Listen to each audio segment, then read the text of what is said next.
You hit the button over there. Oh, yeah. Do you have it on air? The official. Go. Aaron, which one? Can you take that big screen and kind of? Does it move? Don't see it on. Yeah. Just turn it on. It's off. Bottom right. Yeah, bottom right, flip up. Oh, okay, thank you. Okay. After the technical stuff, we'll call the meeting of the General Government and Finance Committee to order at 5:30. This meeting has been given public notice in accordance with section 19.83 and 19.84 Wisconsin statutes in such form that will apprise the general public and news media of subject matter that is intended for consideration and action. Roll call, all members are present. With that, we'll move on to citizen input. Please come up to the podium and keep your comments, or we have a 3-minute time period, so please respect that. So anybody wish to come forward?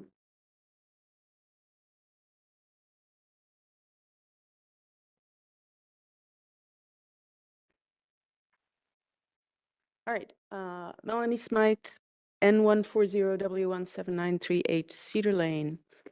And I'm going to talk a little bit about the tourism meeting that just occurred. I'm a little disappointed that about the outcome of the vote on the dollars. Can you hear me? It's you? All right, I'm a little disappointed on the outcome of the dollars spent for the Park and Rec matter that came up. It was only $2,000. I know it's not very much. However, the discussion went something like this. Mr. Kreklo, the administrator, had done some research and recommended against making a positive vote on the $2,000 for Parks and Rec, primarily because the hotel vacancy was not there, or has not been filled on the board, and also Joletta Carpan, the citizen representative, was not there. And therefore, who was left were 3 village associated people, 2 trustees, or 1 trustee, a president, and the administrator. And having just gone through the budget process where Parks Department and library and other funds had been cut in order to make the budget meet, it just seems like the process should have come to this group first. If you want to make a change from the Muni Code in how a committee works, then it probably should have come here, be discussed, be reorganized, rather than just go ahead and say, oh, well, it doesn't really matter, it's only $2,000. Now, I understand the point that was being made, that they do bring in money, or they do bring in people, and maybe people who drink too much spend the night in a hotel there, but there was no proof. And there was also no written recommendation from the attorney. So I think that it's at the best sloppy, and at the least, probably should not have happened. And those are my comments. Thank you. All right, thank you. Is there anyone else wishing to come forward for public comment? Right. If not, we'll move on to consent agenda, which is the minutes from March 18th, 2024. Move approval of the minutes. I'll second. All right, we have motion to approve the minutes. Is there any discussion? If not, all in favor say aye. Aye. Aye. Opposed? Motion carries. That will move on to unfinished business. Website update coordination. This is Aaron, I believe. Yes, thank you. So with our website, we have, I want to start the discussion. So I'm organizing for June 3rd being the start of discussing how we update the website and what it's going to look like. It takes about 5 to 7 months. So we're looking at November, or January, having the new, launching the new website. So my question to you, I gave some information in here just about what I'm getting, the information I'm getting from the company in order to update this website. They're recommending that I have a group of about 5 individuals. Now that can be this committee, or we can take a person from this committee and maybe a resident and an employee. We can make it however you guys want. So I'm just showing you the time frame, what we're thinking of. We're thinking about maybe 1 to 2 meetings a month, just to with the group we have. So with Civic Plus, and then going from there. So I did just have an analytics meeting with them to go over kind of what it looks like currently. So we'll use that information. They did not send me the PowerPoint, otherwise I would have it here for you today.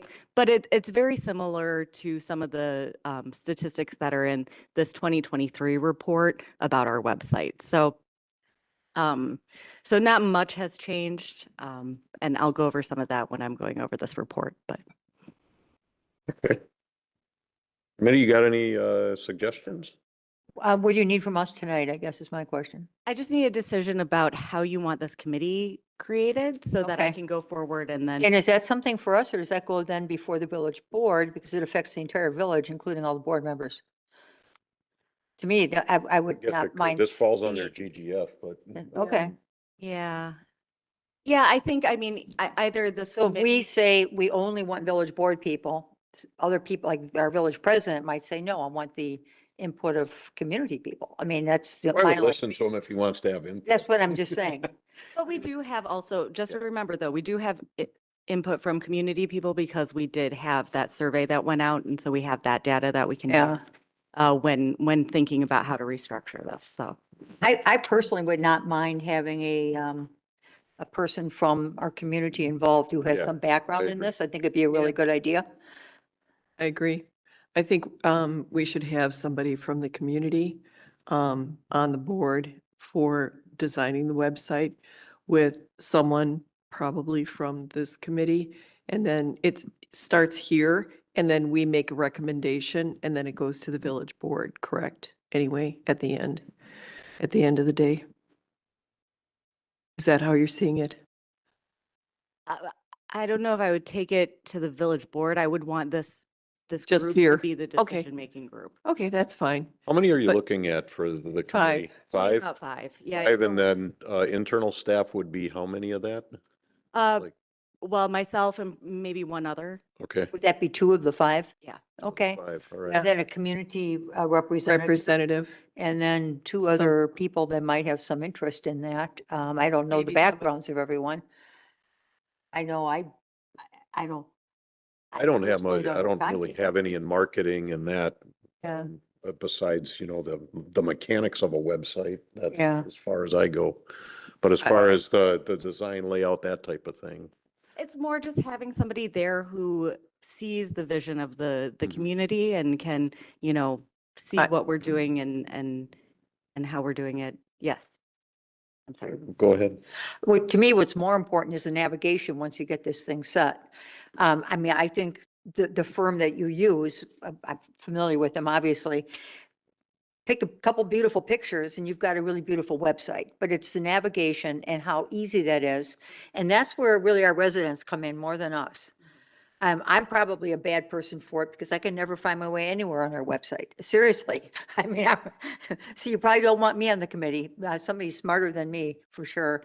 But definitely at least one community person that has the time and cares about something like this. Okay. And does, And- yes.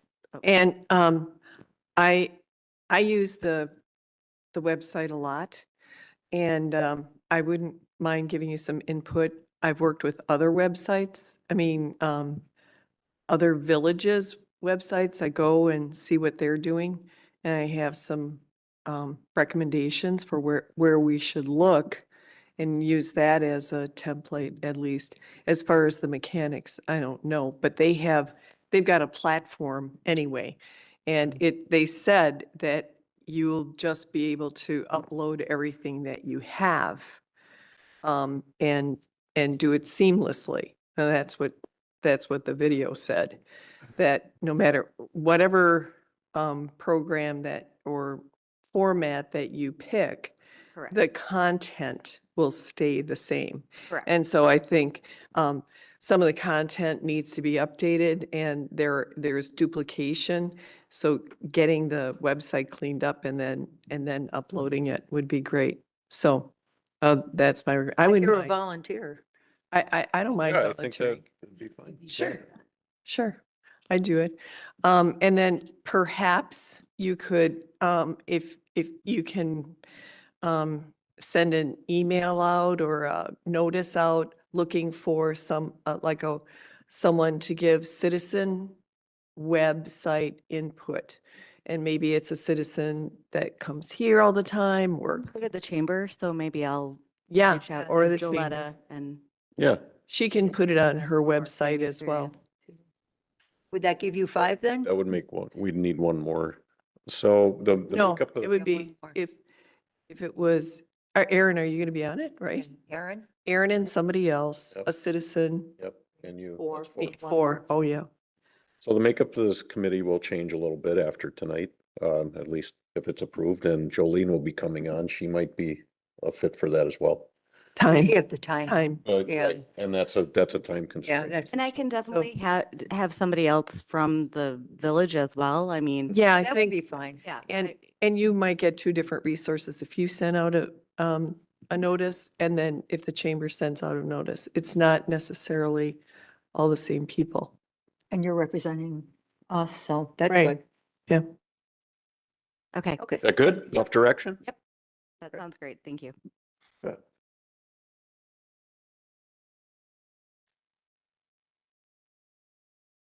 Okay, we move on to item B, borrowing authorization resolution for 2024 capital projects. Yep. Matt? So this would have been in your packet for the last GGF agenda. In your packet now is an updated draft as well as, the pre-sale report provided from Ehlers. So we're just looking to approve this again tonight, and it'll also be on the village board agenda tonight where Phil Costin will be here to walk you through it. So we just need to move this on to village board, basically. Correct. The most significant change from this version to the previous version is the addition of the Maple Lannon cost project from the state. Yeah, we got that information. Well, we've seen it a couple times, but Public Works, there was a discussion about that. Did we add all that extra money in? Yep. So in your packet, there's a list of projects. Yeah, I get that. The impact wasn't as big as you would have expected it to. Approved in the 2024 capital budget was an additional ambulance for the fire department. Not all of those funds are needed upfront, so we're only borrowing for what we need initially, which is about $60,000 compared to roughly the $500,000 that it is for an ambulance. So that kind of offset the increase for Maple Lannon. We will have to bond in the future, probably in 2026, to pay for the 2024 ambulance. Typically, it takes a year or two for us to actually get the ambulance Right, that we budget okay. for. I was going to ask you, what ambulance did you find for $60,000? It wouldn't have been a very good one. Little one. Yeah. Okay, By a wheel. so, go ahead. Do you have a question? No. Trustee Kaminsky does. The Maple Lannon $500,000 is one of the most irritating things that we had to contend with at Public Works. Mhm. And our discussion there was, is there some way that that can be, and my problem with this is I don't think we have all the answers to my questions from last week. Is there some way, if we must do this, because they're the ones that changed all the parameters on us. And I personally am on the side of, I think I want to back away from this now. I don't want to be on the hook for $500,000 that we never said we wanted to be on the hook for. We want to improve that intersection, but all of a sudden we've gone from a small percentage to $500,000. And so I personally have a problem with that. I have a problem with borrowing for it because it makes it look like, yes, we're going to do it. And I'm kind of like, no, we're not going to do it if we can get out of it. And I think that's up to our village attorney and up to our public works director and our village engineer, as based on our conversation that we had at Public Works. I would like to pursue how we can not pay $500,000 for something that we did not plan for. Probably the best option would be to allow us to do what we need to do and just make it a better intersection. If that's possible, I don't know. I don't have an answer to that. And if not, then I remember at one point in the past, I think it might have been the engineering of Donges Bay Road, we were able to pay this huge engineering fee from the state that we couldn't get out of, but they allowed us to pay it over like 2 or 3 years. And that is another option I'd like to explore, because this borrowing to me is just going, Makes sense. and I'm irritated by it. And so that part alone is, I don't know if we have to see it. I don't have the answers.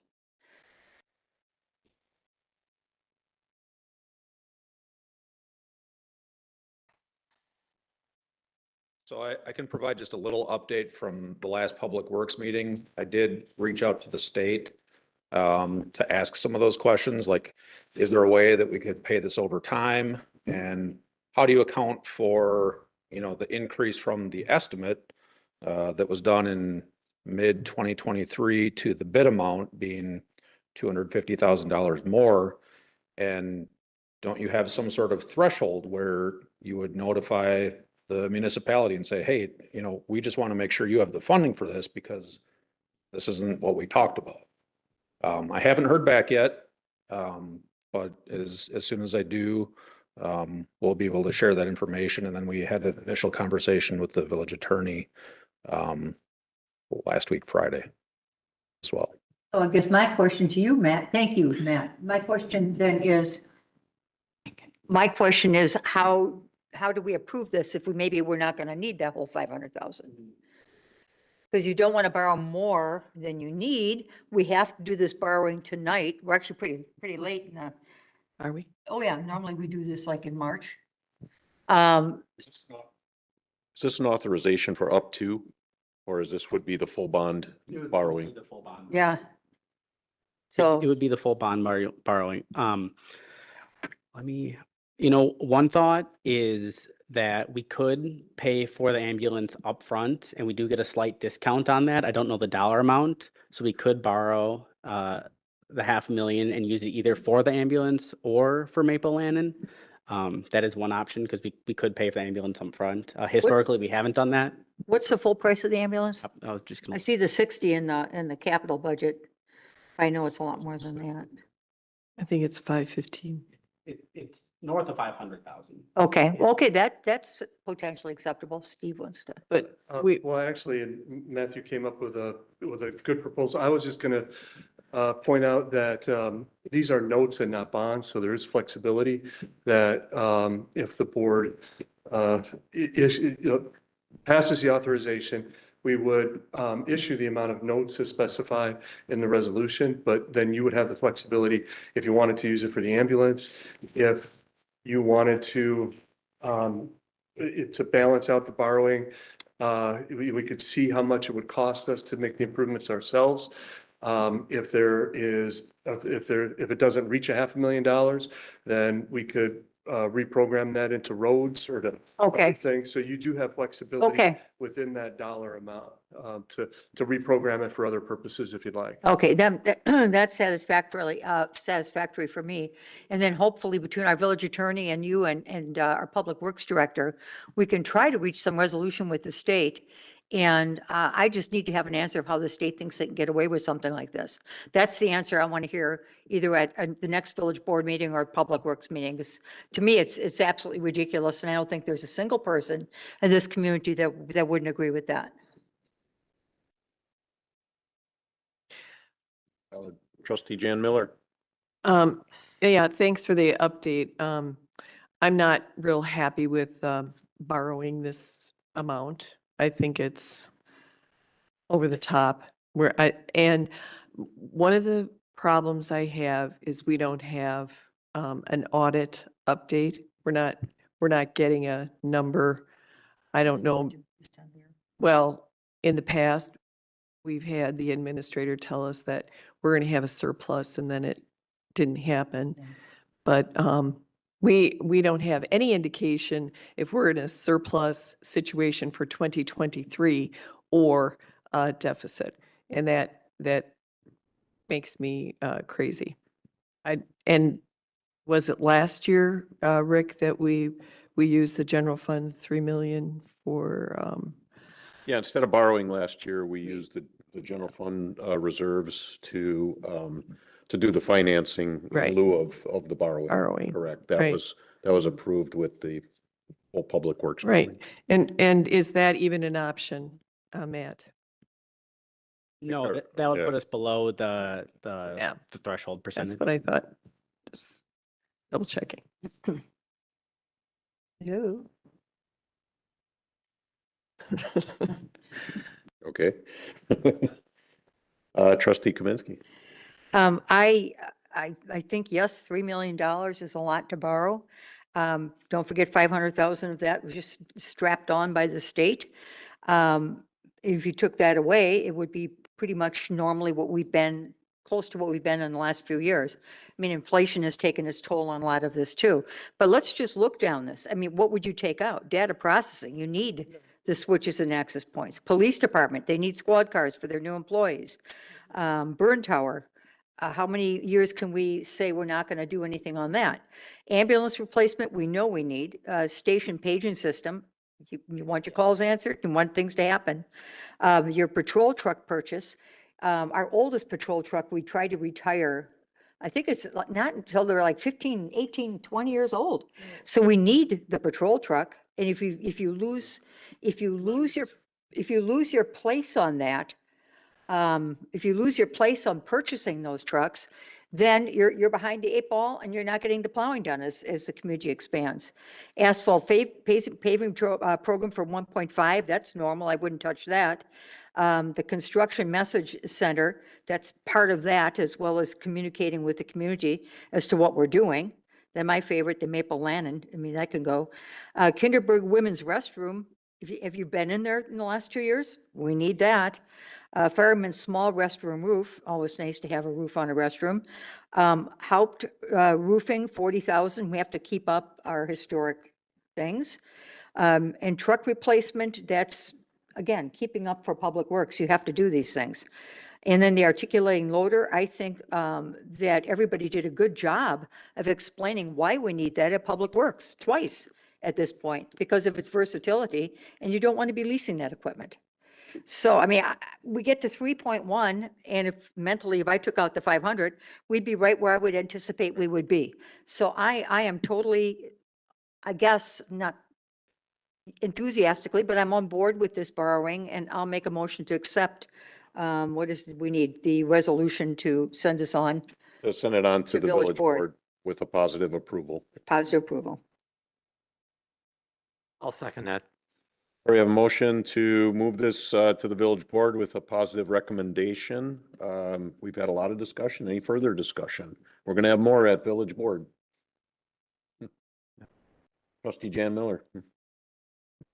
I'll save it for the village board, but I'm not happy about the dollar amount and where we are as far as the audit. I don't believe I have enough information. Thank you. All right. Any further discussion? If not, all in favor, say aye. Aye. Opposed?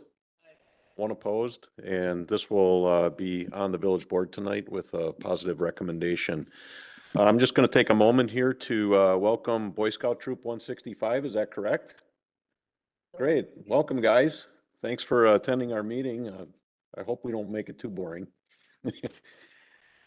And they're here to just learn about public meetings and our agendas and our approval process. So welcome. Thanks. All right, with that, we'll move on to item C, our ARPA update. In your packet is another monthly update on the state of the American Rescue Plan funds. Not much has changed from the last GGF meeting. The major change was moving the outbound tennis courts in from the, recommended project to the committed project. Other than that, there hasn't been much change to the ARPA funds. Trustee Jan Miller.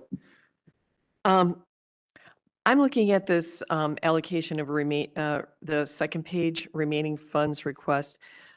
These are dollar amounts, and I think this side of the page is fluid.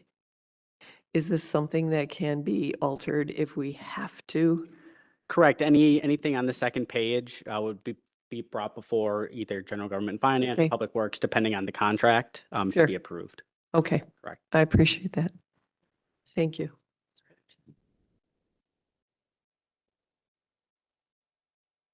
Any other questions, updates? All right, thanks, Matthew. Now we'll move on to item D, 2023 audit and PSC report process and timeline. In your packet was a memo regarding kind of where we're at for the 2023 audit and some of the reports we have to the states. The auditors, Baker Tilly, was supposed to be here on the week of April 2nd. It was about 2 weeks ago, but we just weren't quite ready for them. It's taking us a little bit longer to reconcile the books. That shouldn't affect any of the major deadlines. We still expect to file the PSC report in 2 weeks, as well as the state report on May 15th. With the hope of getting the ACFR done by June 30th. It's really going to depend on when we can get the auditors back in-house. Typically, they spend 3-4 days in-house going through things, and it just depends on when we can get them back in here. It's likely not going to be until June. If it's early June, we are confident we can finish it by June 30th, but if it's the end of June, that's just a quick turnaround to get all that information in there. We're probably a little ambitious this year, having them come early April. If it would have been, early May, we probably would have been ready for them. But with switching payroll systems right around the same time, it just took us longer to get all of that stuff reconciled for them. Staff has been working very hard. The week before, the auditors were set to do, staff came in that Friday when Village Hall was closed for the holiday. They worked over the weekend to try and get all those things done. But it just took us a little longer with switching systems. But we're still confident we can meet all these deadlines for the village board. Questions, comments? Trustee Quick, kind Kaminsky? of a question, kind of a comment that goes along with something Trustee Miller had asked. Normally, we have a pretty good feel by the time we're entering our second quarter of the year as to whether or not there was a surplus from the previous year. My guess, knowing what the economy was like, what inflation was like, and what our budget was like, that we probably don't have a surplus. And I'm not trying to put anybody, I don't want to get anybody in trouble by saying we might have a small surplus and we have none, or we're not going to have any, and then we have some. But I mean, my guess is that we're probably pretty much don't depend on anything. Yeah, I would never plan on having a surplus. Looking at the numbers where we're at now, revenues came in, a good chunk higher than we had budgeted for. We had budgeted revenues pretty conservatively, specifically in, building inspection and permitting. We typically budget those more conservative with, the hope or the expectation that if we're conservative, if they're over, that's good. We'd rather be too conservative on the revenues. On the expense side, we had some planned extra expenditures. If you recall, the village board rolled over about $280,000 for some asphalt paving from 22 to 23. There were some changes to the command staff salaries for police and fire, as well as some administrative salaries that were, unbudgeted for changes, but were changes that the village board felt were necessary for those positions. So we're still making some final entries for that. And once we have those numbers, I'll plan on presenting that to the GGF. I think we'd all rather have correct information than rushed information. Absolutely. So Another question. Yeah. As far as actually getting the final numbers, what is the most in your history here, which I know isn't a long, long time, what is the biggest surplus we ever had? In my, trivia. No, I'm trying to make a point here. it would have been Like, would it be a couple I $100,000? think it was $300,000. That's and what I comes can't to remember my if that mind. was 2020 or 2021. And that was unusual. I mean, that's a pretty high. Yeah, I'm not sure what it was Yeah, before then. But I mean, you look at that, and I'm going back now to the capital budget, any surplus they find will be a lot less than that. And it's not going to do a lot for your capital budget. So, I mean, that was the point I was just trying to circle that around. Thank you. Trustee Jan Miller, and then I'll go to Bill. were you first? Oh, go ahead. Well, go Okay. ahead. Okay, thanks. Couple of questions. For the PSC report, is that, does Ellers help us with that at all? Nope, that was mostly done with just Baker Tilly. Okay, all right. And then, who does the TIF reports? Do we have to get that from Ellers? That's a combination of with Ehlers and Ehlers. staff, yeah. Mhm. Okay. And then, just a question, you offered that, we did the rollover 280,000 on the asphalt, paving and then the salary increases, which I remember we needed to do that. Do you have a ballpark number on the salary increases? Was it 100,000? I think just one I think for area the was- admin staff, the total was about $100,000. I don't recall what it was for some of the command staff that got salary changes. I don't remember what that. I think that it was difference close to 70 to 100 for police. That sounds about right. I know for the admin staff for police, it was around 100,000. I don't recall what it was for okay. command staff. Oh, Um, I don't know the difference, but anyway, okay, so that was pretty high. And so, and the final question is, and I pretty much ask this every time. I understand that you guys came in and worked on a holiday and things like that. Do you need extra help? I mean, is there a temporary, I don't think temporary help would be of much use just because, they're not going to know our books or our system as well. And we'd spend time training them on that. Sure. I think Alex, our accountant, does a very good job. And I think now that, we're getting one audit through in Munis, he knows where to find certain things and Sure. where to make those changes. Okay. We made some slight accounting changes from, having a general fund. Now we have what we call a treasury fund, which holds the cash. So just little changes that we're just getting used to. oh, okay. All right, But, I appreciate the offer of additional help. I don't think for 2023 audit, at this time, it would be of much help. okay. Matthew, what's the likelihood that at next month's GGF meeting, you could have a pretty solid commitment from the auditors as to when they're coming in June? Do you think that's possible? Yeah, I think certainly by next GGF in May, we would have a solid timeline. It's likely not going to be until June. Last time we talked, they thought mid-June. If we can get them, I'll take them as early as we can get them, Right. because we're in a much better spot now than we were 2 weeks ago. If they were ready early May, we'd be ready to go. So anytime that they have available, I've asked that, they let us know that they can start working on some of the stuff for us. Okay, thank you. So question, Matthew, is this a typical timeline? Are we late? What is a typical timeline to finish an audit for a village? If there is one. It really depends on the village and the size. I know smaller municipalities can get it done by end of April, end of May. The General Government Finance Officer Association, they set June 30th as a reasonable time for their award and in the effort of transparency. By their standards, June 30th is acceptable. Okay. Some municipalities are able to get it done sooner, and it really depends on the size and the staffing levels. I think in the future, we're looking for a May, June. Yeah, I think would be reasonable with the staffing levels we have in the finance department and the size of the village. May, June would be a reasonable timeframe. And with the exception of the last couple of years that we've had some staffing issues, that's what I recall too, that June 30th is typically the timeline that we get these. I think the perception out there is that publicly held companies get their financials done very quickly, and that's because they're a publicly held company and they have, stipulations and requirements to that. As an example, my privately held company just had auditors in last week. Usually our taxes aren't even completed until August. So it's typical of a deadline, of a audit to go for 6 months before the books are completed.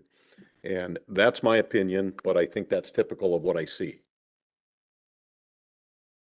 I just handed you a stack of something I took off a website from West Bend. And there's several copies. You can take one and give one to Matt, just so you have an idea of, because everybody puts Stop their here. budget calendar on the website. So that's something else that could be added. So it's an outline, and I think it's, and they are a bigger municipality, a city, actually. They're a city, so it's an example. Okay, Thanks. All right, we're going to move on then to new business. Item A, annual HR and communications report. And we have, So I Go like ahead, to Erin. give this annually. This is only the second time I've given this report, but it's just on our hiring and our retention and also our communication and kind of going year by year to see how we're improving. So just taking a look at the initial data, you can tell we've had a lot of applications that we've reviewed. However, compared to last year, we actually have more applications per position that we have out there. So we had much more positions last year that we had to fill and actually less applications received. So I think that shows a positive side of people applying for the positions that we have out there. So we also only had one contract this last year. This year we'll have another 3 contracts again, since we do 2-year contracts for police and fire. But going down, it just shows how many people, are enrolled in some of our programs. We've also, in 2022, we implemented NeoGov, which is our HR platform. And then in 2023, we took it a step further and introduced our onboarding platform for NeoGov. So now we have a smooth process of onboarding employees into our system. We have a process laid out so that it's more streamlined instead of, so if somebody moved into that position, that they would know what they were doing.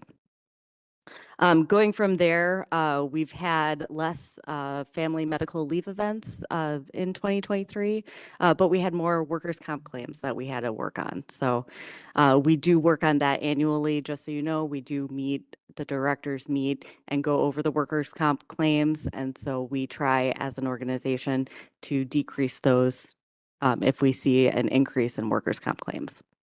We do have a learning platform now that was implemented in 2022. And so we've had an increase in employees using that platform, which is good because it goes through a lot of different safety training courses, as well as just knowledgeable courses about how to deal with certain situations. So that's been a real success. When we go and look at advertising of how we advertise our positions, most of them have been in the green, which is good, and the job's performing well. It highlights how many people are applying to how many people they predict will apply for the position. A couple of the positions that weren't in the green area, but more in the gray area where it needs structural improvement, were some of those that we did take back to the board and have some structural changes, including civil engineer, public works director, and village engineer. Some of the other positions are more seasonal positions. So we have taken an approach of not only advertising those differently, but requiring different means of how they apply for the position. And then with the foreman project manager, we hired internally, so we did more of a promotion in that case. So, but then we look at the percentages of where our candidates are coming from when we go through this hiring process. A lot are from our career page, so from our website, government jobs, and Google. We also have had a lot of paper applications, but less so for the Wisconsin DOJ or like Indeed or those kinds of areas. So we have less applications coming from those aspects. When we go further into the communication part, so we see that we've had about an increase of 400 Facebook followers as well as 21 Instagram followers. We also try to stay connected with 4 community newsletters and 12 wellness newsletters for the employees. and the trustees should be receiving those as well. We actually went through too, when we had some hiring changes, we went through and changed out what was going on Channel 25. So we reimagined what that could look like. And now I think it has a lot more information that is positive and things going on in the community. So we changed that. We also had 2 new contracts for our copier contract and our, now we do voice over IP with Crescendo. So we had those 2 contracts that took place in 2022 as well. Going further into our YouTube analytics, so it looks like we have the same amount of viewers from 2022 to 2023. We did have an increase in how long they're watching our streams. So it was about a 39% increase. And then the subscribers increased as well by 8%. And then I put the 2 most watched videos. I liked number 1. It had Dean and he had a smile on his face. So it was nice. But then looking at our website stats for what we're going to be, we're going to be looking at these 2 when we consider what to do with our website moving forward. It looks like 2022 had kind of the data just doesn't line up with how 2021 and 2023 go. So I'm not sure if it's because more people were using our website because of, COVID was still, just teetering off in 2022. And so I'm not sure if that's why the stats are that different, or if it's because they were using a different program maybe to get these analytics. They now are using a completely different system. So, but they still line up more with 2021, but it still shows an increase from 2021 to 2023 in the amount of users, but it shows a decrease in sessions. So what that tells me is that we have more users, but they're finding what they need. So some of these search terms too that you see within this report, so like the top 6 search terms, the number 1 search term was Village of Germantown. So that means that they're going in our site and they're putting Village of Germantown. That only had 46 people doing that. So that means that it's not a high amount of people going in that search bar to find any similar items. So that I just had an analytics meeting about that, and she was amazed as well. So she said that usually you see like a huge amount searching for one item, like chickens or, just something that, a lot of people look for. But in this case, throughout 2023, only 46 people looked for the Village of Germantown. Only 43 people looked for property taxes. So that means how I'm viewing that is that it's saying they were able to find the taxes in other means besides just going into the search bar and looking for it. So when you look at the top visited sites, 21,000 people went to the Parks and Recreation, and 5,300 people downloaded the summer guide. So that's probably like, it really shows, the areas of where people are headed when they're on our website. Last year we had the civic clerk was initiated. And so 3,000 people downloaded the civic clerk resident info. 3,710 people downloaded the community newsletter. So people are able to find things on our website and they're able to connect with the things they need. So I think this is showing some successes that we've had on our website. And so we just need to look and see where maybe some of these items weren't able to be found.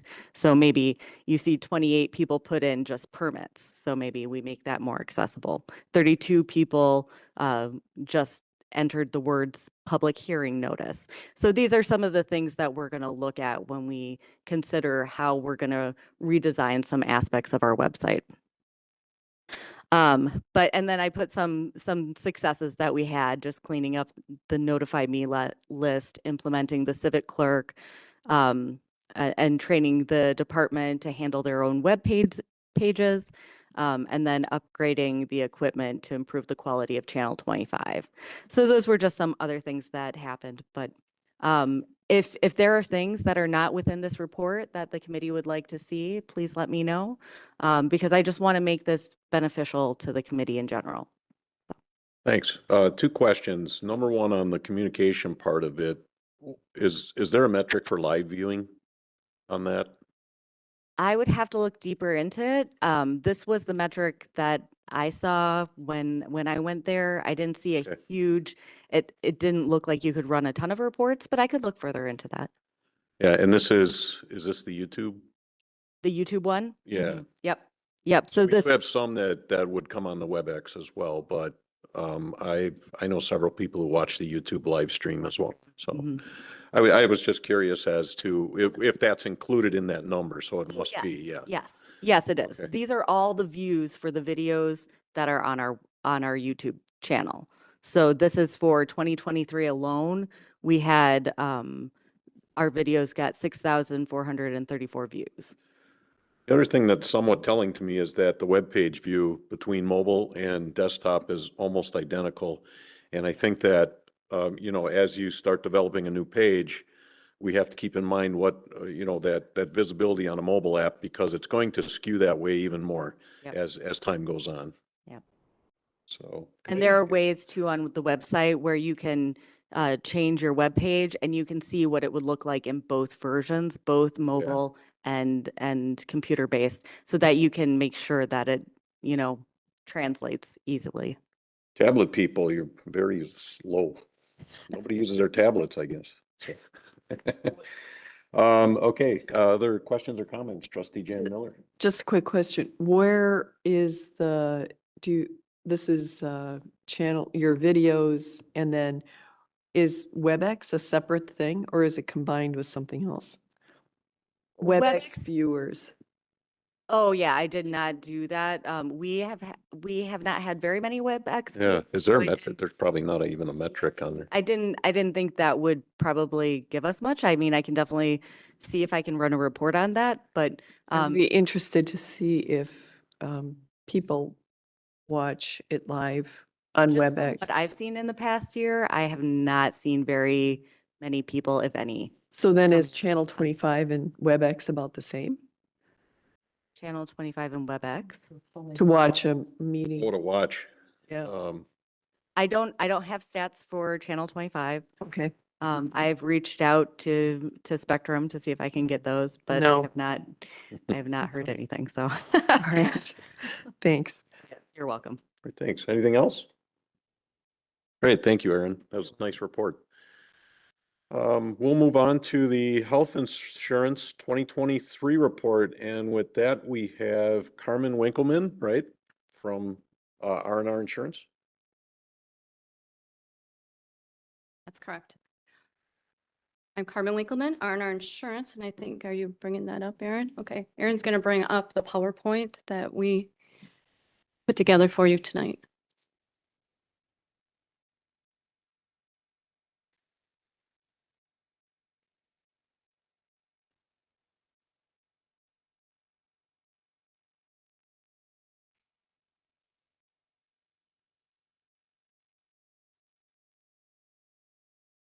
There it is. There it is. Okay.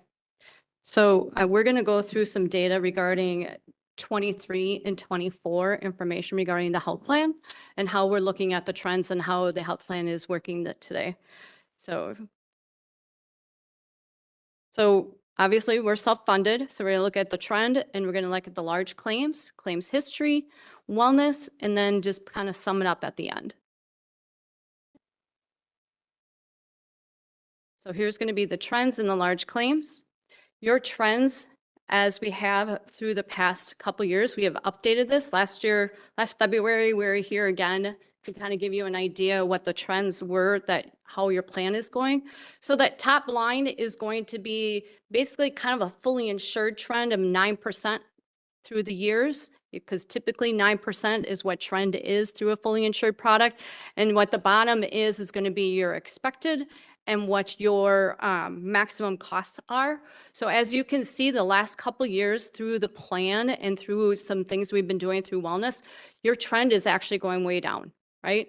So the last couple years, we'll show you that too, but renewals have been, basically leveling off, which is what you want to do. You're going to have some peaks with self-funding, right? That's going to happen. And we have, and I'll kind of show you that in, I think, the next slide. So here's kind of just a little bit of history of what some large claims were within your group, right? So just like in 2016, we had a couple $100,000 claims in there. Moved to 2019, we have quite a few larger claims in there.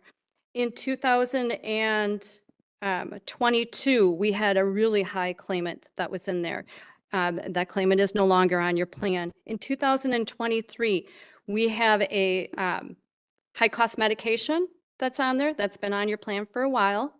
And then we do have a sleep apnea.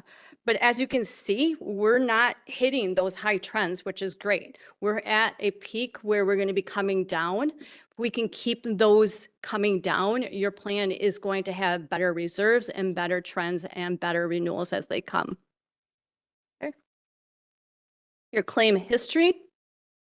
This one is just kind of showing you a little bit of a synopsis of where your spec that you have today. So that is that deductible that is on each person's claims. So in 2022, we had high cost claimants. And those were 3 that we had high cost claimants that were over $50,000.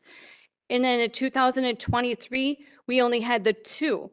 Historically, we put a little chart here on historically onto the right-hand side that says what your historical data could be. If you're at a $50,000 spec, average in historical wise and other claims, you would be at 4.5% claimants at $50,000. We're not there. We're doing great. We are having only 2 this year. Last year, we only had 3. You can go to the next one. The next one is your medical claim history. Your premium equivalent versus what your claims and medical expenditure was with our prescription drugs. We are running definitely lower than what needs to happen. As you see in that chart in the middle, the $2 million, we are way under that. 23, we're still way under that. In 24, unfortunately, 1 month kind of is a little bit unusual, but we're at 198,000. So it's really trending low. If you look in the middle, go down just a little bit. I don't know. Okay. So your average employee cost was about 18,000. In 2023, we're still at about 18,000. We're trending down. In 2024, we're at 15,000. Remember, that's only 1 month of claims, right? So if we keep the history going, which I'm hoping we're going to do, we'll be able to do that. And also, please keep in mind, some of these trends, you do have a few less employees than you do currently today as well. Okay. Dental, just thought we'd give you a little update on dental. Your dental claim plan cost was 84,000. What the premium equivalent was in there was 103. So you're running at about 81% of what your premium equivalent is, which is where you should be at. Okay.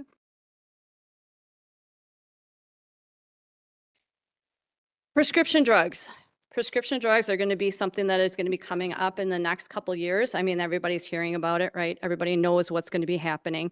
But good news is for your plan, you're down on your prescription drugs from 91% generic. You're up 91% generic, down from 90%. So we're still trending up with generics, which is great. That keeps your plan costs down. Your cost is down to 70 per employee per month versus the 75 from last year, okay?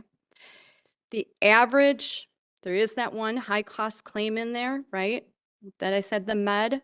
So that's going to unfortunately happen every year for that particular person, is something that we've kind of planned for.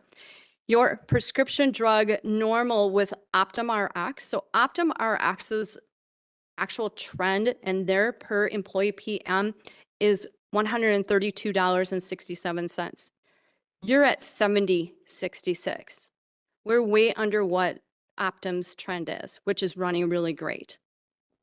And again, kind of talked about that, the GLP-1s, right? That's something that's obviously on the forefront. Everything is kind of relating to that right now.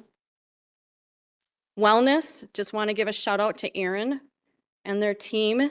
They're doing great getting everybody engaged. Granted, this is February's data, but as you can see from January to February, we're having more employees get engaged. We have 3% in February that are hitting platinum already on the Vitality.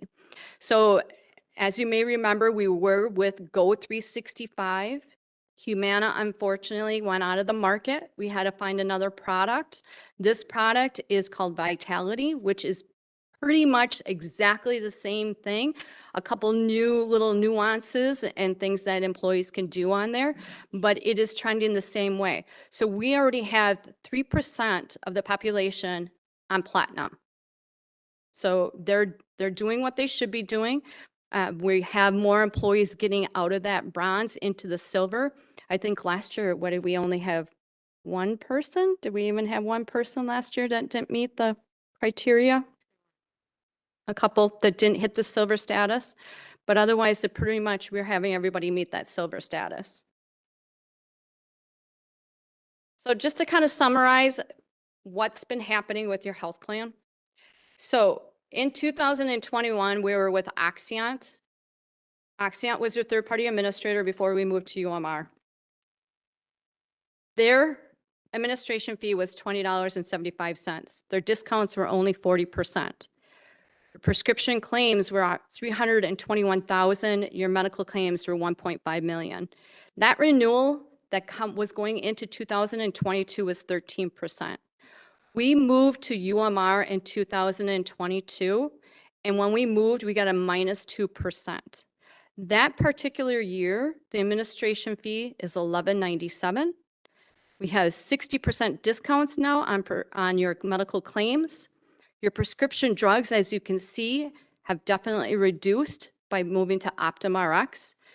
Your medical claims have definitely reduced also. That's part of that discount as well, getting that additional 60% discount. In 2023, still with still with UMR, the administration fee is $11.97. Discounts are 55.3%. That's because your claims have been down. So obviously, if your claims are up, you might have more discounts. But your prescription drugs are down, as what I said before. You have $209,000 in 2023. Your medical claims were less than $1 million. We're definitely in the right trend. That particular renewal going into 2023 was only a 1.2% rate increase. The renewal going into 24, we got a flat. So definitely the trend is where it's supposed to be going, along with the wellness and all the different kinds of prescription drug, controls we have on the plan. So I just wanted to show you my team. We have definitely different resources that we can help with this. We have our well-being committee person, which she is a consultant that comes to some of the meetings, the well-being committee meetings here at Germantown. We have our compliance director, Molly. She is our analytic person. She takes care of all of the different kinds of analyzing the data for us. Liz is your Medicare specialist. And then we have Jed, who would be your human resource technology. Questions? I know it was kind of fast and a lot. Yeah, I got a couple questions. First off, I think just a comment that going from Oxy into UMR was very beneficial and Optum Rx. So that was good. One of the questions I have, though, is that sometimes it can be skewed because of the amount of usage or the number of visits? Are we seeing the same amount of visits and usage by our employees that we have in the past? It depends on what you're talking I about. mean, usage and sometimes office visits people and things. avoid, right? They go, well, my costs are too high, so they avoid going to the doctor rather than visit the doctor. And so usually there's a trend that this is $958,000 and we visited, or we had members visit X amount of times per year. Typically you would see that, but with COVID that hit, your trends should actually be higher and they're not. So either A, your employees are still not getting the recommended surgeries or whatever they want to do. But typically right now, what we're seeing on a lot of fully insured that are over 100 or around 100, that employees are now starting to go back and get those things taken care of. Right. So as of right now, we have not seen that. That's great to hear. I think containing healthcare costs is one of the best ways we can keep our budget in check. And he's done a great job in the last couple of years doing that. Thank you. Any other comments from the committee? Questions? Nope. Great. Thank you very much. Sure. Thank you. Thank you. All right, with that, we'll move on to item C, Economic Development, Washington County 2024 subscription and discount for unused credits. And I see Administrator Kreklo coming up to the podium.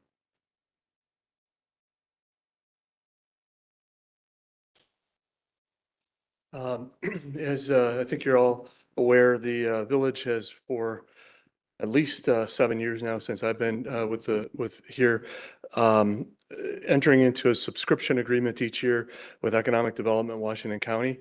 And they provide various services for the village related to that, providing support for the Economic Development Commission, providing support and analysis when there are various economic development proposals that come through, as well as other things.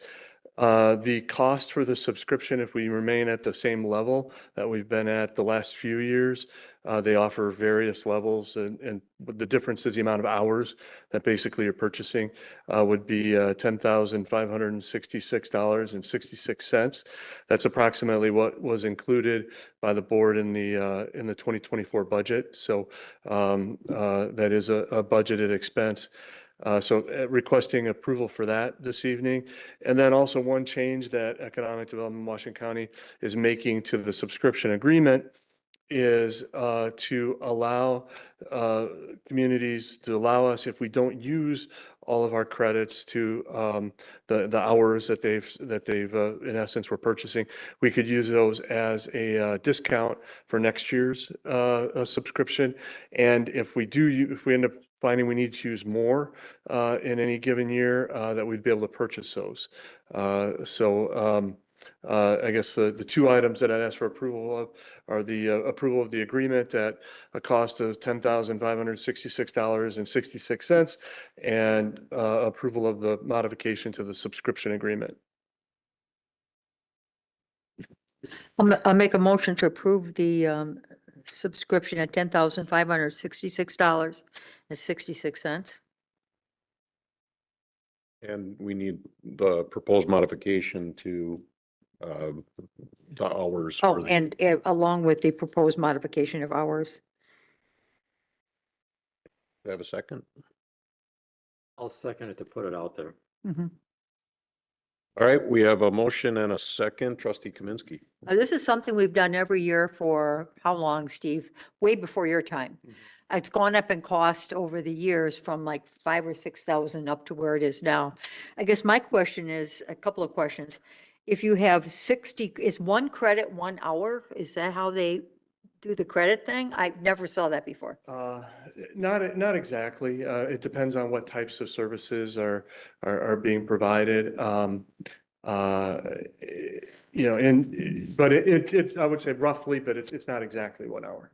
Okay, so do they track this? How do we know if we run out or if we have extras or? They do. That's something that they've developed as part of this modification, that they will be reporting on how many hours we've used and how many we have available, which is something they haven't done in the past. Okay, thank you.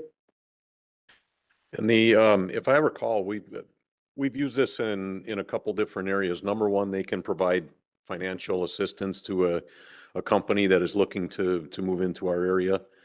And second, if I recall, they can tell us an estimate or a range of economic impact that it would have, a benefit to the village. Right, they've prepared reports and come into the village board and made presentations on different proposals or requests that businesses are making for support for either expansion or to relocate into Germantown. I'm sure you recall some of Christian Cheshlosh coming in and talking about some of the proposals, providing his insights. They provide some support in negotiations with businesses on that. And then, as I mentioned, one of the things they spent quite a few hours on last year was working with the Economic Development Commission and putting together some of the vision statements and things that commission was able to complete. Good, thanks. Trustee Jan Miller. Steve, do you have the statistics from last year? I mean, we had the package last year. How did we use all of it? Actually, we used significantly more than what the level that we're at. And a lot of that was related to the Economic Development Commission and the amount of time that they spent working with that body. And as I stated earlier in response to Trustee Kaminsky's question, they are going to this year do more reporting of the hours that they've used and keeping us informed on whether we're going to have extra hours available or not. And that's something they haven't done in the past. They did go back and look at what had happened last year. And we did use significantly more than we would have. I wouldn't anticipate that we would use that many hours this year because the Economic Development Commission has completed a lot of the work that they had set out to do, during the course of 2023. So what were the additional charges if? They did not charge us for those additional hours last year. Okay. I think this subscription changes, they're doing more bookkeeping than they did before, and that's kind of ironic for the organization that they are, but they're going to keep track of hours. They're going to start keeping track of that as that Yeah. becomes, an important thing. And they offered some more help last year because we hadn't used them as much probably in 22 and 21, maybe in 20 as we might have. COVID. So they provided some additional assistance to us. It ended up being more than I think they thought it was going to be. And I don't think we're the only ones in that situation, but they came to the realization, they really need to start tracking these hours and informing people. I think it's better both on their end and on our end to have that information. Trustee Bill Nyrather. Not that I want to rail on the county, but I see any type of economic development is a benefit not only to us, but also to the county. So I get worried when I see the county billing us for services. I really do. And I think this is a huge amount. And I don't know, I guess, you can speak better if you're getting your money's worth out of it, but I don't have a lot of faith there. I'm going to vote no against it just because I think it's an exorbitant amount of money here. I don't think it's necessary. Just a clarification, Steve, what is the relationship? They are a private organization, not private, but that's a bad word. I'll let you explain. It's going to be easier. I would call them a quasi-governmental entity, is Gotcha. probably the best phrase I can come up with. They do not get support, directly financial support from the county. So the county established a revolving fund. They have, and I'm not an expert on economic development in Washington County, but my understanding is that the Washington County set aside some money as part of a revolving fund. So some of their revenues come from interest charge on loans that they make through the revolving fund. They also do this consulting work for communities and for private entities as well, but primarily for communities within Washington County where they I think this would go to pay for two things.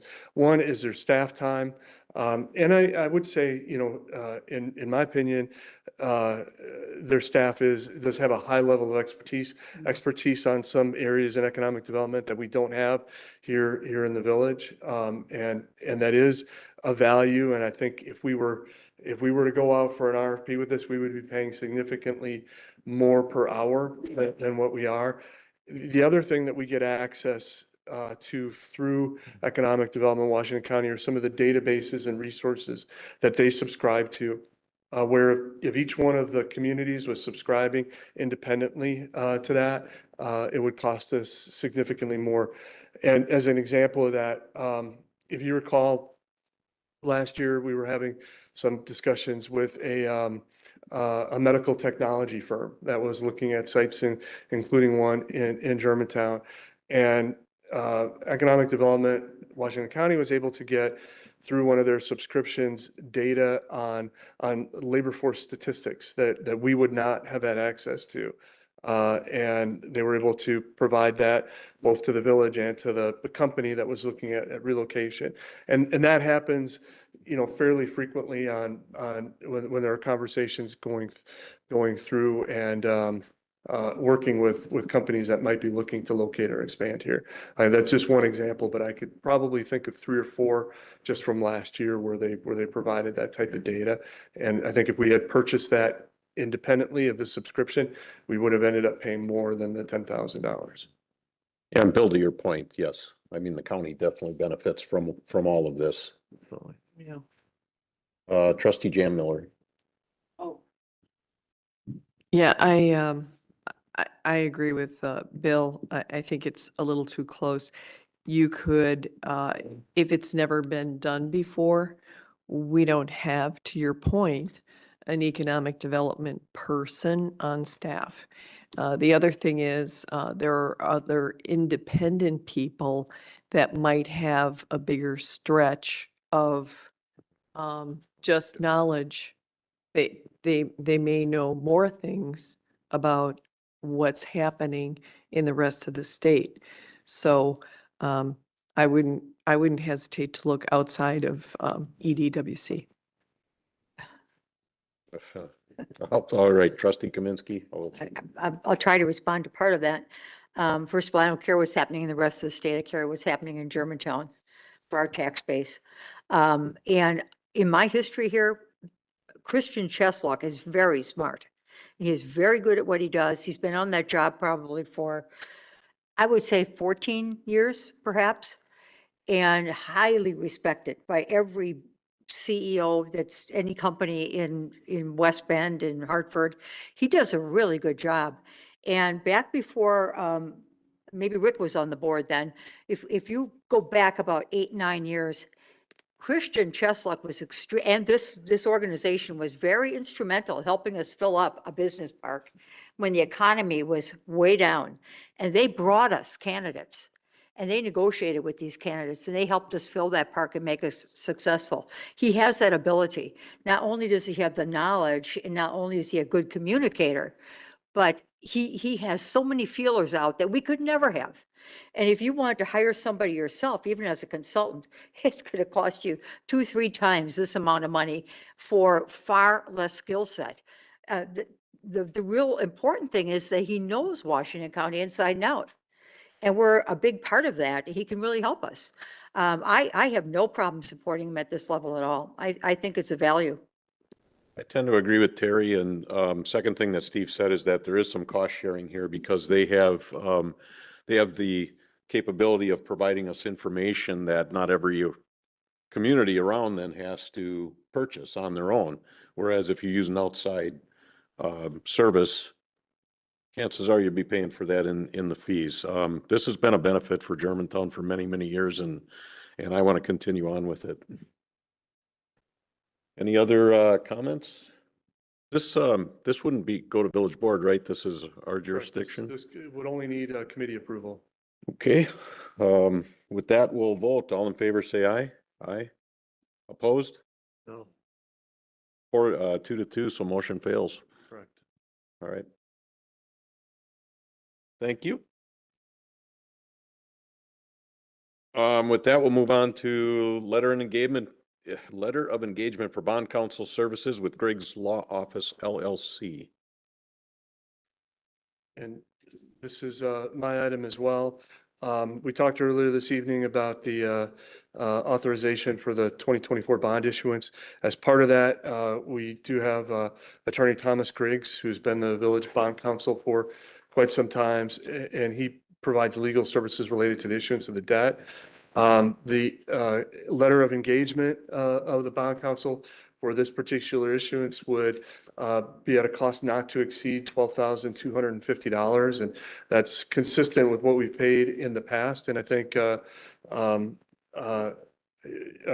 pretty reasonable rate. Bond counsels tend to be very, very expensive. It's a kind of a niche, a niche market. So I'm recommending approval of this. And I guess I would also note, in order to keep the schedule and the timeline of the bond issuance, I did authorize Attorney Griggs to proceed with the work on April 1st. So in the event the board did reject this, we would still need to pay the hours that he's incurred thus far. And this is a not to exceed. This isn't a flat $12,250. Correct. Committee. Make a motion to approve the $12,250 and the letter of engagement for Griggs Law Office. I'll second that. All right, a motion to approve the letter of engagement. Any discussion? If not, all in favor, say aye. Aye. Aye. Opposed? Motion carries.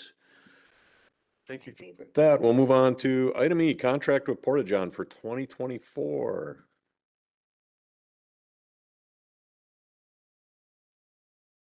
I knew you were here for a reason, Gil. Yeah, thank you for having me. Yes, what I'm asking for this committee to approve is $10,985. This will be paid out of account 105-9100/5320060. I included in your packet a list of all the parks that we have Porta-Johns or have needs for Porta-Johns and have for years. The cost has not, it's gone up maybe $10 a Porta-John in the last 3 years. So the cost is very reasonable. I have reached out to another company that also serviced Germantown and did not receive a bid back. So the bid that you have on the table is the best one. Committee. I'll make a motion to approve the contract with Porta-John for 2024 for the parks. I'll second that. All right, we have a motion to approve the contract with Porta-John. This is something that we've never seen before. No, And this is, I think it's fair to point out that we're going to see contracts like this now that we haven't seen before. And part of that is because of the transition to Tyler Munis, that there's contracts that have been just basically approved prior to this, and we will be seeing more. So expect 5:30 meetings a little bit more often than we used to have. that's okay. I have a question. Yeah, Trustee Jan Miller. These are for, this is a contract for the village for these specific parks. And you already like know what functions and when they need them and stuff like that. But so do you know if there's any, this is just an idea. I was wondering if there was any, do you have an idea if if it's cheaper, your contract, the village of Germantown, than if, I'm just taking an example, the Kiwanis came and said, I need some Porta-Johns for MyFest or whatever it is. Do you know if there would be a Oh, the price difference? cost-wise? Yeah, cost-wise. Yeah, we get a good deal for the length of time that we rent them. I'm sure for a weekend event, they're a little more expensive. A prime example is when we have our music at the pavilion. Yeah. There are a couple of the bands that draw in 5,000 people, so we have to bring in extra Porta-Johns. And they're not much more, but they're a few dollars more for just one time. Oh. deal. So we are Oh. getting a break for renting them for that long. Thanks. We have a motion to approve the contract. Any further discussion? Not all in favor, say aye. Aye. Aye. Opposed? Motion carries. Item F, contract with Ideal Mechanical for updates and upgrades to Kinderberg Park restroom facilities. Yes, I'm asking for this committee to approve to contract Ideal Mechanical for $24,378 out of account 4059100059230. That was approved for the 2024 budget. This will upgrade the Kinderberg bathroom fixtures. Ideal Mechanical will provide and install 3 new floor-mounted porcelain toilets, as well as provide and install 1 new wall-hung urinal. Each unit will have battery-sensored flush valves. Ideal Mechanical will install 2 new wall-hung sinks with faucets. This work also includes removing and disposing of the existing toilets and urinal, rerouting of the water line to the new flush valves, removing the cylinder blocks and then replacing, putting in new hot and cold water supply lines and drain to be roughed to the correct locations, and insulate any water lines to keep from freezing in the winter. I reached out to 2 other companies and neither one of them submitted quotes for me. The budget was for 25,000, so Ideal Mechanic came in a little bit under at 24,378. All right, committee.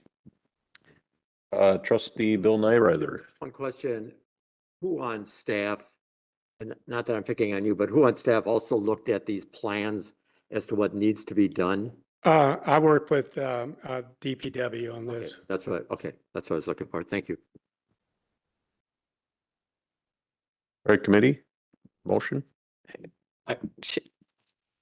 Oh, I would move to the effect for the contract with Ideal Mechanical for upgrades and updates to Kinderberg Park restroom facilities in the amount of $24,378. I'll second. all right, we have second discussion. Minsky. Just a comment. So this is in the capital improvement budget, correct? This is at $25,000. That's So part of of our course, this is pending bond the issuance, bonding yeah. approval. Okay. I mean, yeah, borrowing, not bonding. Borrowing approval. Any further discussion? All in favor, say aye. Aye. Aye. Opposed? Motion carried. Item G, an ordinance amending sections 1.43 and 1.46 and repealing and recreating section 1.45 of the Germantown Municipal Code relating to the establishment of trustee districts and polling places and the creation of election wards. It's a biggie. I think the packet was pretty self-evident, and most of us, I think, are aware, but the state changed their lines because of the Supreme Court ruling last year. As a result of those lines, we have a couple wards where you have different, or we had wards where you had different assembly members that switched or Senate members that switched. And then also because of the way that the county drew their lines, in some cases, you know, the ideal, like, for example, if you look at the map that's in the packet, the District 2 one, for example, the split there, it would have made a lot of sense just to move that to the north and made it part of that ward. You couldn't do that because that's a different county supervisor. The line is on the north side of that little block. And so the way that you deal with that is that you create an additional ward. In some communities, you see a ward, you know, District 1 and 1A, you know, those types of things. The county has just historically always used just sequential numbers, which is why you're seeing the additional numbers that we've used. It's not unusual here. For example, prior to our last redistricting, as a result of the census, we had up to 19 wards at that time. So it's not unusual. It's just how we deal with the record keeping really in terms of what's going on. The benefit to the voters service these days is that with Badger Books, it really doesn't matter to them because you can go to any one of the people that are there when you're checking in. And it doesn't matter whether, you know, if you're Right. at Ward 1 or 2 or 17, it's not going to matter because you're at the right polling location and you can check in at any place. So in that respect, it's better than it would have been in the past, but should be very little impact to the voters themselves. So essentially, this is just cleanup of the new redistricting maps. Correct. And this takes effect 2025, right? Nope, that would, this would take effect immediately. Oh, immediately? Yep. Okay. The state changes, the Assembly and the Senate changes take place for the November election. So they held off until the actual election for them, but there's effectively take place this year as well. So. All right, trustee Kaminsky. This is information only, right? For information only. What's that? This is for information I only. have to recommend the, We have to, okay. How does this really affect residents? They still vote at the same places, correct? vote at That's the the same most place. important thing. Yep. So really no significant effect. Correct. The only ones that would maybe have any impact are nerds like me who remember their ward number. You know, you just have to remember that you're now in a different ward than you were before. But again, with Badger Books, that's even less of a concern because it's not like you're going to your polling location and then finding your line for your ward. You're just going to whatever the shortest line is and checking in, and you're able to do that there. None of the polling places change as a result of this change. It's just that we effectively created that record keeping district. So. all right, committee? I'll make a motion to approve the ordinance amending the sections 1.43 and 1.46 and repealing and recreating section 1.45 of the Germantown Municipal Code relating to the establishment of the trustee districts and polling places and the creation of the election wards. As stated. I have a motion to approve the ordinance change. Any further discussions? If not, all in favor, say aye. Aye. Opposed? Motion carries. Great, thanks. With that. Moving on to reports, right? I lost my agenda for a second. All right, with that, we'll move on to accounts payable reports. Anything there?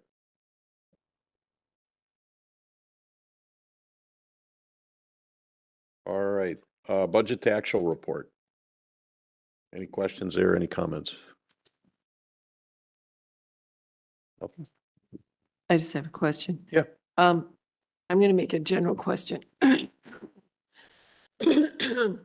First I cup, excuse me. Matt, did you see anything that was really different from last month that stood out to you? In terms of the budget actual, Yes. no major changes. You know, the largest expenses are typically coming out of TID 9, and that's typically, and you'll see that in accounts payable. It's for paying for the DPW building. Right, The checks range between, 1.5 to 2.5 million. right, Um, okay, So those are probably the largest changes you'll see month to month. okay. How long is that going to go on? I think they are planning on completing the building in August, September. September move-in. Active, go live. Thanks. All right, thank you. Payroll. It's exciting. We've got a new payroll system. Yep, you'll likely see in this agenda, you see two different reports, one from MSI, one from Munis. The week of April 2nd, we did the first payroll in Munis. All in all, it went pretty well. A couple minor things we had to adjust on the fly for some folks, but we'll be doing the second payroll this week. But all in all, it went very well. So credit to Paula and the Tyler Munis team that helped us. Yeah, thank you. Anything else? Now we'll move on to the IT quarterly report. Any questions, comments there? Yes. Yeah, go ahead. My question is, are we on Keep- schedule and on budget? Yes, yes, everything is going according to how we meet monthly and we go through some of these things. Our Veeam backup is just because we're on Microsoft 365 now, so now all of our data is, or a lot of our data is not on premise, and so now we have Veeam. We have something that will then back that up. So we also have been using OneDrive and SharePoints more frequently, which has been reducing the data that is on premise. The Washington County Sheriff's Office and Profinix project has been going on, and everything has been going on pretty smoothly. There's some things we're waiting on from the Profinix part of things, but besides that, it's running pretty smoothly. We're also doing some asset inventory with a product called Landsweeper. And that's going fairly well as well. Because of our multiple domains, it kind of put a hitch in it, but we're getting over that bump in the road. So besides that, it's just cleanup of legacy email domains. And then we're working on the network switching and wireless project. So that will be done, probably completed in May. So we're just Thank starting you. on that now. Yep. Yeah, Jan? I'm not sure what they were called, but they were servers for, was it last year that we needed to get servers? It was the switches. Oh, switches. It was the Those switches. have already gone through board approval. So those were Right. already approved and purchased, and they're sitting in my office right now. Oh, okay. So they're not installed. Okay. No, so that's going to happen in May.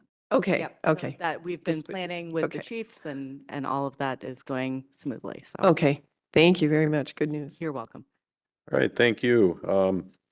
Our next meeting will be Monday, May 20th in this boardroom, probably at 5:30 again, but we'll wait and see. I want to personally thank Trustee Bill Nyreither. This is his final GGF meeting, so Bill, thanks a lot and appreciate your time on the committee here. And with that, we will adjourn our meeting at 7:01. Couple minutes and we'll set up for the village board meeting. May 20th, yeah.